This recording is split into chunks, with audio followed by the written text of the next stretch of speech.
Hello everyone, welcome to Synopsis IAS. This is Anubhav Deepani और हम लोग अपनी सबसे पुरानी series the Hindu and Indian Express हम लोग कवर करने वाले हैं। I am a faculty in Synopsis IAS Delhi. मैंने यूपीएससी का 2 बार मेंस दिया है and I have given 1 interview of Madhya Pradesh PSC and my optional is geography. So guys, हम लोगों का काफ़ी गैप हो चुका है द हिंदू और इंडियन एक्सप्रेस में। सो हम लोग उसको धीरे धीरे कवर अप कर लेंगे, चाहे वो जनवरी का हो, फरवरी का हो या नवंबर से पहले का। सो चलिए अब हम लोग 11th, 12th और 13th ऑफ फरवरी के करंट अफेयर्स कवर अप करने वाले। Let's start with 11th of February now. So 11th of February की जो हमारी पहली न्यूज़ है वो ये है कि एमिरेट्स मार्स मिशन, जैसा कि आप लोगों ने द हिंदू न्यूज़पेपर में पढ़ा होगा कि यूएई का ये वेरी फर्स्ट मार्स मिशन होने वाला है और UAE is gonna be the very first country of Arabian nation जिसका पहला मार्स मिशन अब लॉन्च हो चुका है। इसका जो ऑर्बिटर है उसका नाम है होप और हम लोग उसको अल अमल के भी नाम से भी जानते हैं, राइट। सेकेंड जो हमारी न्यूज़ है that is major port authorities bill 2020। ये रिसेंटली अभी राज्यसभा से पास हुआ है। मेजर पोर्ट अथॉरिटी बिल जो है उसने मेजर पोर्ट ट्रस्ट एक्ट 1963 को रिप्लेस किया है। जो मेन ऑब्जेक्टिव है इस मेजर पोर्ट अथॉरिटीज़ बिल का वो ये है कि इंडिया में जितने भी मेजर पोर्ट्स हैं उनको बेसिकली वर्ल्ड क्लास बनाया जाएगा। इस बिल के अमेंडमेंट से पहले प्रॉब्लम ये थी कि जितने भी इंडिया में पोर्ट्स थे उनके सारे जो मेजर डिसीजंस होते थे वो सेंट्रल गवर्नमेंट ही लेती थी, लेकिन अब ऑब्जेक्टिव चेंज कर दिया गया है और डिसीजंस लेने की जो मैक्सिमम अथॉरिटी है वो उन मेजर पोर्ट्स को ही दे दी गई है ताकि जो डेवलपमेंट है वो ज़्यादा से ज़्यादा तेज़ी से हो सके। इसके अलावा एक और काफ़ी इंटरेस्टिंग फैक्ट यहाँ पर जोड़ा गया है कि जितने भी मेजर पोर्ट्स हैं उनकी सारी की सारी एक अलग कमेटी होगी, उनके मेंबर्स अलग होंगे, चेयरमैन अलग होंगे और हर एक पोर्ट अपना एक अलग अलग डिसीजंस ले सकेंगे। ये आर्टिकल है द हिंदू का, जैसा कि यहाँ पर आप देख सकते हैं कि राज्यसभा जो है उसने पोर्ट्स बिल जो है वो पास कर लिया है, राइट। चलिए नेक्स्ट हम लोग न्यूज़ पे आते हैं। अनलॉफुल एक्टिविटीज़ प्रिवेंशन एक्ट 1967, ये हमारी सेंट्रल होम मिनिस्ट्री से काफ़ी क्लोजली रिलेटेड है। इसे हम लोग UAPA एक्ट के नाम से भी जानते हैं। सो मेजर जो ऑब्जेक्टिव है इस एक्ट का वो ये है कि अब सेंट्रल गवर्नमेंट को बहुत ज़्यादा पावर आ चुकी है इस बात को डिसाइड करने के लिए कि जो भी एक्टिविटीज़ होती हैं इंडिया में वो लॉफुल हैं या अनलॉफुल हैं, ये सेंट्रल गवर्नमेंट डिसाइड करेगी, राइट। लेकिन जो मेजर इशू है इस बिल के साथ, जो अपोजिशन पार्टीज का कहना है पार्लियामेंट के दोनों हाउसेस में, उनका ये कहना है कि जो सेंट्रल गवर्नमेंट है किसी भी एक्टिविटी को अनलॉफुल डिसाइड कर सकती है ये कहकर कि XYZ या एटसेट्रा एटसेट्रा जो एक्शंस हैं वो इंडिया की सॉवरेंटी या इंटेग्रिटी के अगेंस्ट हैं। दैट मीन्स यहाँ पर कुछ ज़्यादा ही पावर दे दी गई है सेंट्रल गवर्नमेंट को और यही सबसे बड़ा इशू है। दैट मीन्स सेंट्रल गवर्नमेंट किसी को भी इस UAPA एक्ट के अंडर ला सकती है और प्रॉब्लम ये है कि जो UAPA एक्ट है इसमें जो मैक्सिमम पनिशमेंट है वो डेथ पेनल्टी की है। सो सेंट्रल गवर्नमेंट ने खुद को डिफेंड करते हुए नेशनल इंटीग्रेशन काउंसिल के थ्रू एक और कमेटी अपॉइंट की है और वो कमेटी ये काम करेगी कि अनलॉफुल एक्टिविटीज़ जो डिसाइड की गई हैं सेंट्रल गवर्नमेंट के द्वारा, सेंट्रल गवर्नमेंट के थ्रू, वो सही हैं या गलत हैं, this would be decided by the committee, right. ये द हिंदू का हमारा आर्टिकल है। 2.2% UAPA cases from 2016 to 19 ended in conviction. तो इस आप आर्टिकल को डिटेल में पढ़ सकते हैं, you will get rest of the details, right. चलिए नेक्स्ट हम लोग आते हैं ब्रीच ऑफ प्रिविलेजेस में।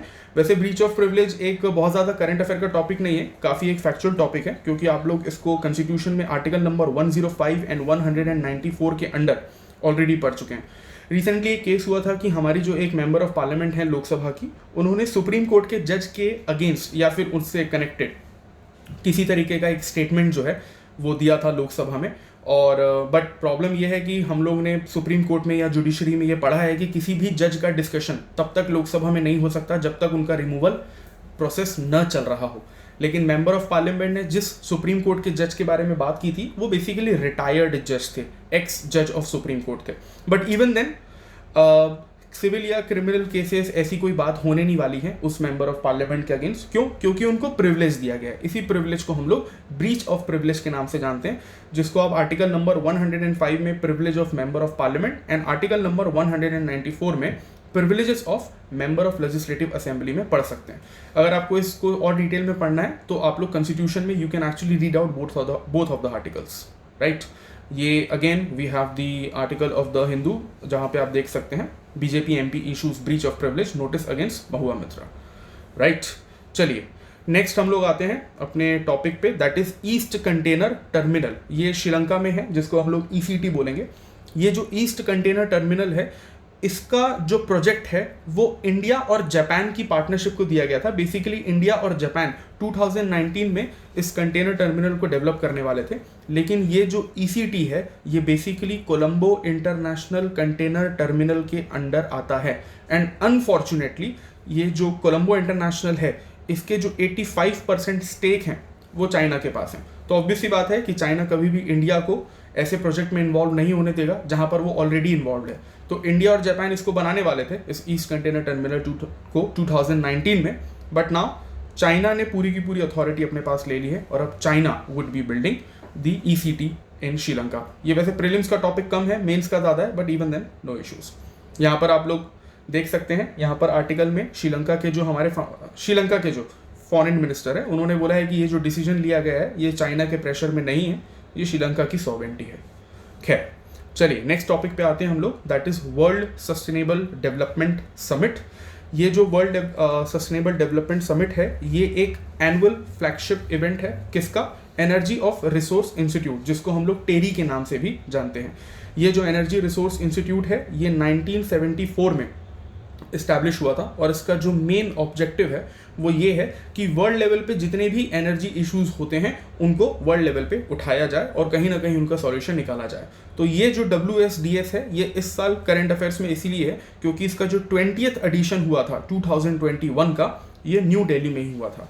एंड ये जो हमारा डेवलपमेंट समिट है, इसका जो मेन डिस्कशन पॉइंट था इस साल का वो ये था कि 2020 में ग्लासगो में global south to the 26 United Nation climate change conference जो हुआ था, तो उसमें जो ऑब्जेक्टिव डिसाइड्स किए गए थे, उन ऑब्जेक्टिव का जो डिस्कशन था वो इस वर्ल्ड सस्टेनेबल डेवलपमेंट समिट में हुआ था। राइट, ये आप लोग देख सकते हैं यहाँ पर। जब हम डिजास्टर मैनेजमेंट के, इंडिया के डिजास्टर मैनेजमेंट के बारे में पढ़ते हैं तो आपको वर्ल्ड सस्टेनेबल डेवलपमेंट समिट के बारे में भी पढ़ने को मिलेगा। वैसे तो बेसिकली आपके GS पेपर 3 का मेंस का टॉपिक आता है। राइट, चलिए मेरी सहेली इनिशिएटिव पे आते हैं हम लोग। नेक्स्ट टॉपिक है, ये एक पायलट प्रोजेक्ट है। पायलट प्रोजेक्ट आप लोगों को पता होगा क्या होता है। कोई एक ऐसा प्रोजेक्ट जो पूरी तरीके से इम्प्लीमेंट नहीं किया जाता, परमानेंट वे में इम्प्लीमेंट नहीं किया जाता, लेकिन एक ऐसा प्रोजेक्ट जो एक्सपेरिमेंट के तौर पर एक छोटे लेवल पे इम्प्लीमेंट किया जाता है, तो उस तरीके को हम लोग क्या बोलते हैं? Pilot project, kind of a trial project. तो ये रेलवे प्रोटेक्शन जो फोर्स है जिसने साउथ ईस्टर्न रेलवे में इसको इम्प्लीमेंट किया है, और उसका जो मेन ऑब्जेक्टिव है वो ये है कि जो वुमेन पैसेंजर्स हैं उनकी ज़्यादा से ज़्यादा सिक्योरिटी हो सके ट्रेन्स में। राइट, चलिए ये थे हमारे 11 फरवरी के करंट अफेयर्स। अब हम लोग 12 फरवरी के करंट अफेयर्स पे आते हैं। चलिए 12 फरवरी में साइंस एंड टेक्नोलॉजी के सेक्शन में we have got to know about a new disease जिसका नाम है स्पाइनल मस्कुलर एट्रोफी, जिसको हम लोग MSA के नाम से भी जानते हैं। आई एम सो सॉरी, इसे हम लोग SMA के नाम से जानते हैं। No problem with that. So SMA जो है यानी स्पाइनल मस्कुलर एट्रोफी, ये एक ऐसा डिसीज है जो नर्व सेल्स के लॉस होने की वजह से होता है। इससे बेसिकली क्या होता है, इस डिसीज में क्या होता है कि जो ब्रेन के सिग्नल्स हैं उनका जो कनेक्शन है आपके मसल से पूरी तरीके से टूट जाता है, अलग हो जाता है। ठीक है, किसी भी बेबी में 2 कॉपीज ऑफ जीन्स होती हैं, एक जो उसको उसकी मदर से मिलती हैं और एक जो उसको फादर से मिलती हैं। तो ये मदर और फादर दोनों से जो उस बेबी को जीन्स मिले हैं, अगर ये दोनों के दोनों जीन्स फॉल्टी होते हैं तभी उस बेबी में ये डिसऑर्डर जो है वो डेवलप होता है। And the most important thing कि इसमें होता क्या है कि इसमें जो मसल है और जो ब्रेन का सिग्नल है उसका जो कनेक्शन होता है वो पूरी तरीके से क्या हो जाता है, खत्म हो जाता है। ठीक है, और इसका इलाज क्या है? वैसे तो काफ़ी महंगा इलाज है इसका, क्योंकि आर्टिकल में द हिंदू में आया है। एक वंडर ड्रग के नाम से हम लोग इसको जानते हैं, जोलगेंज्मा ड्रग होता है, इसी से इसका इलाज होता है। हियर यू कैन सी, ये आर्टिकल है द हिंदू का। काफ़ी महंगा ड्रग है, 16 करोड़ रुपीज़। अगर आपको इसको और डिटेल में देखना है तो आप देख सकते हैं। और इंडिया से रिलेटेड करंट अफेयर्स इसलिए क्योंकि ये जो डिसीज़ हैं कर्नाटका में अभी निकले, नियर अबाउट 200 डिसीज़ ऐसे निकले। राइट, चलिए नेक्स्ट आते हैं हम लोग। चाइना से रिलेटेड हमारा करंट अफेयर है। चाइनास ताइवान 1 प्रो, या फिर जैसा भी आप इसको प्रोनाउंस करना चाहें, इसे हम लोग पहले हुइंगजिंग 1 के नाम से जानते थे, but now we know it as Tianwen 1 प्रो। ये चाइना का वेरी फर्स्ट मार्स प्रोब है and China will become the third country after USSR and US, अगर उनका ये जो मार्स लैंडिंग है वो सक्सेसफुल हो गया तो, राइट। और ये जो लॉन्च है चाइना के मार्स मिशन का, ये लॉन्ग मार्क 5 रॉकेट से किया गया है, ठीक है। करंट अफेयर्स में हम लोग इतना ही इसको एक्सप्लेन कर रहे हैं, लेकिन अगर आपको चाइना के ताइवान-1 या फिर किसी भी तरीके के मार्स प्रोब या फिर जितने भी रॉकेट्स हैं अगर उनके बारे में आपको जानना है तो आप लोग 2020 50-50 जो सीरीज है सिनॉप्सिस आईएएस की, आप उसमें साइंस एंड टेक्नोलॉजी के सेक्शन में जा सकते हैं और आपको ज़्यादा से ज़्यादा उसके बारे में पढ़ने को मिलेगा। ओके, चलिए नेक्स्ट आते हैं। वैसे तो ये उतनी इंपॉर्टेंट न्यूज़ नहीं है बट ठीक है, वन लाइनर है तो वील स्टडी दैट। पाकिस्तान ने बाबर क्रूज मिसाइल लॉन्च की है जिसको हम लोग हत्फ 7 के नाम से भी जानते हैं।